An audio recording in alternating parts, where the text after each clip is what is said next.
Namaste, Jai Bharat. Someone known to you happened to pass away.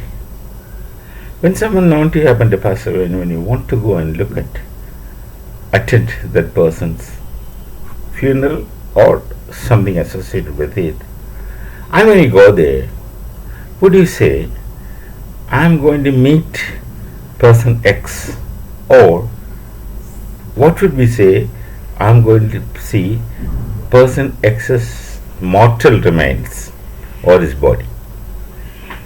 So when you say I am going to see his body, the mortal remain of that person, you imply something. You imply something very serious. Because when you go to see his dead body, someone's dead body, you are indirectly and very strongly saying that person X is not that. So you imply that person X is not his body. Just rethink.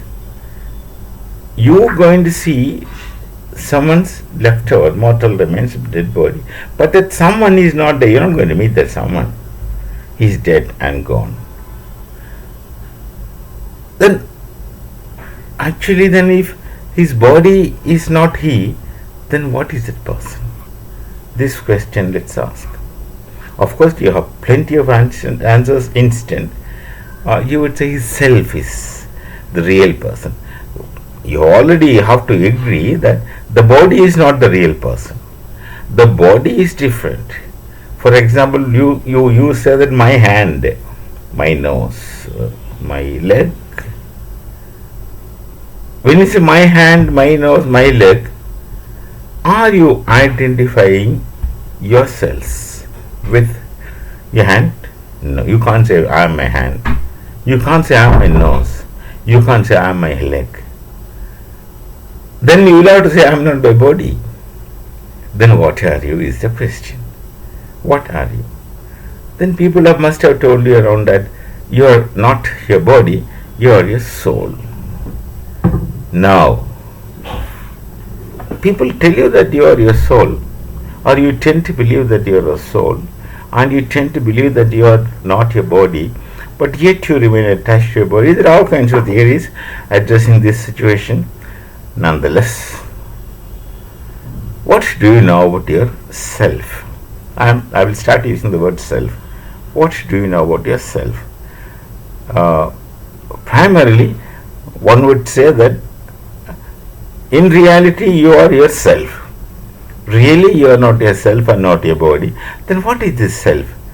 On the one hand, you identify yourselves with your true self, which is yourself, and you are inclined to agree that your body is not you, but yet you do not know what is yourself. There are different ways people express self. Many people will call it as soul, and in Bharat, the Hindu Dharma would call it as Atma. Of course, there are a lot of discussions and theories about Atma. In Bharat, we have multiple names with multiple connotations. The Atma, Atman, Manas, Ahankar, Chitta, all those things. All these are not synonyms but similar concepts. So let me say Atma is a richer concept than soul and other things. So what is this Atma? You do not know. It was the French philosopher René Descartes who was utterly confused with the dualism. Of course, that is what made Descartes famous for the Cartesian dualism.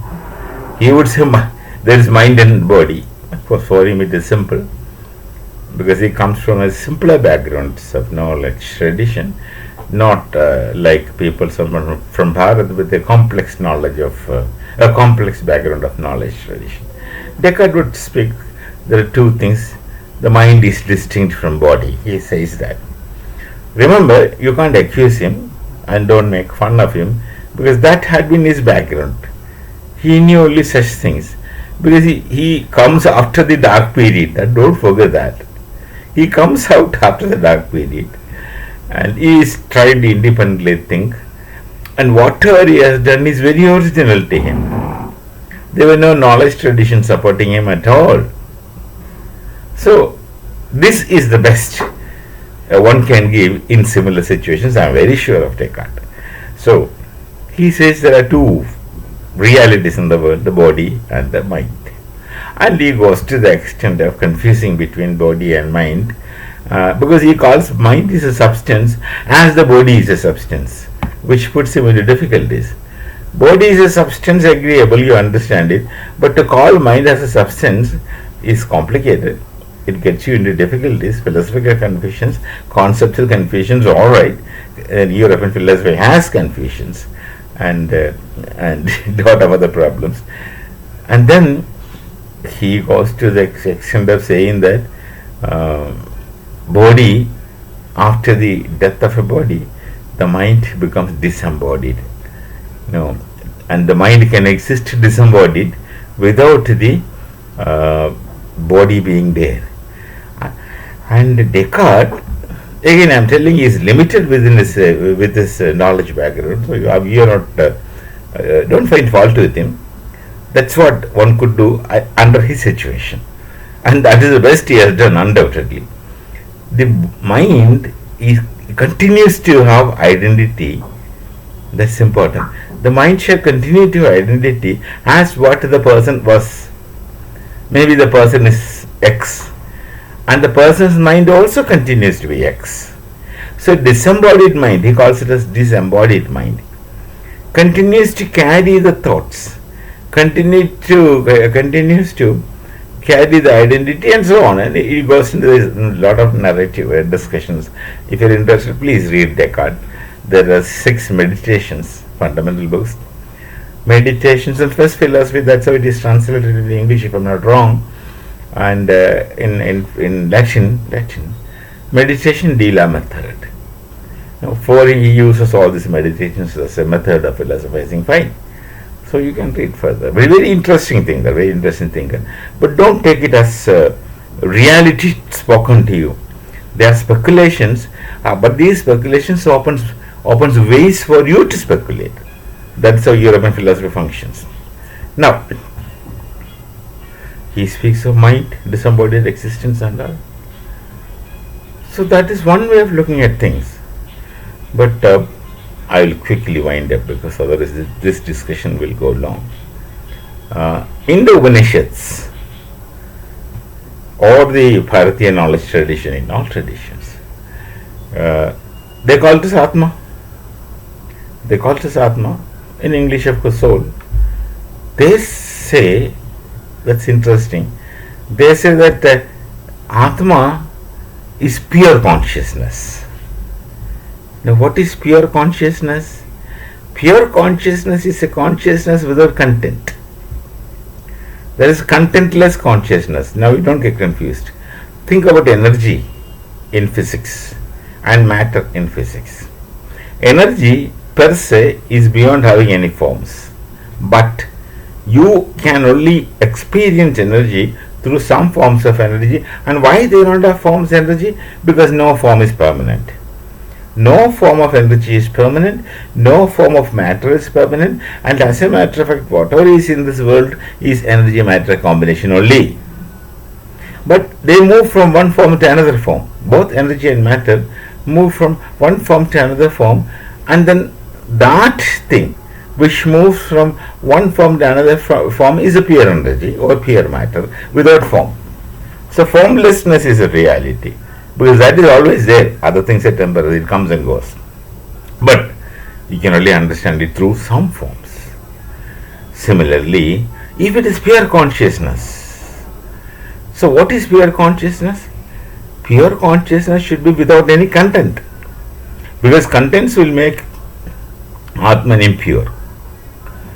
And what is your identity? What are your any habit? They are all contents. It should be minused. So when you minus it, the Atman do not have any identity as you understand physical identity in this world, as long as you are alive.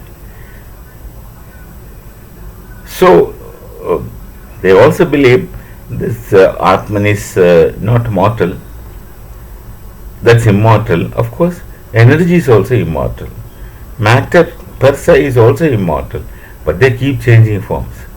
If you look at it in that perspective, Atman can be understood with the relativishness. It is always existing. They say in Sanskrit, Anadi Matya Anta.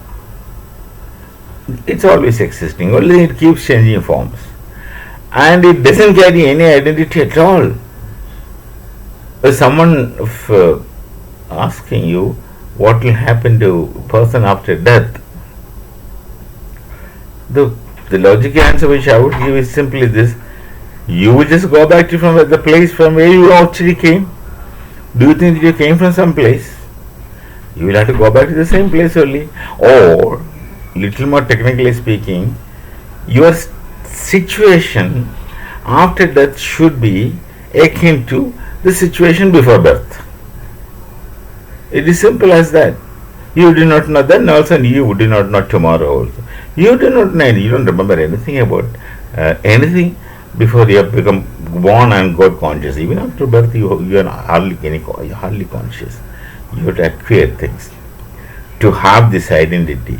So it's naturally you have to shun this and go back to that original from where you came, if at all you came from somewhere. So the Atman concept becomes more scientific but more disturbing, because no one wants to die. You can't help it. You can't help it. No one wants to die, because people think that they will continue to have all the vitality and energy what they experience in their youthful days throughout. Someone who is very, very old would not want to live long, I am very sure, until he is a big fat fool. You wouldn't want to live long. I just conclude with a small story. There was a king who wants to live permanently, and he told his son, in so and so forest there is a great sannyasi who has this medicine to live long, to live forever. Please go and get it. So this son goes to the place and finds out that person and comes back. Without obtaining that medicine, his father asked, did you bring that medicine? Did you meet that person? He says, yes, I met that sannyasi. He has that medicine. But did you bring it? Then the son says, no, father, I did not bring it, because I don't want you to be like him. The medicine only makes you live forever. But what about your energy, your age, your vitality? You are getting older. Your youth is not coming back. Only the only case, the only medicine, the medicine can only work in such a manner that you will not die. What's the point of lying down on a bed, vegetating, and you can't die? The son, the prince, saw the situation, which is pathetic, and he comes and tells father, never try for that. I wanted you to be alive throughout, but I don't want you to suffer, not even able to open your eyes. You don't have strength to open your eyelids. So that kind of life let's not hope for. Many religions might promise life after death along with youthfulness, which is also a myth, created to misguide people to suit their purposes. So for you to think, yes, accept or reject, it's up to you. So we'll again meet with some other thought. Till then, Namaste, Jai Bharat, Jai Shri Ram.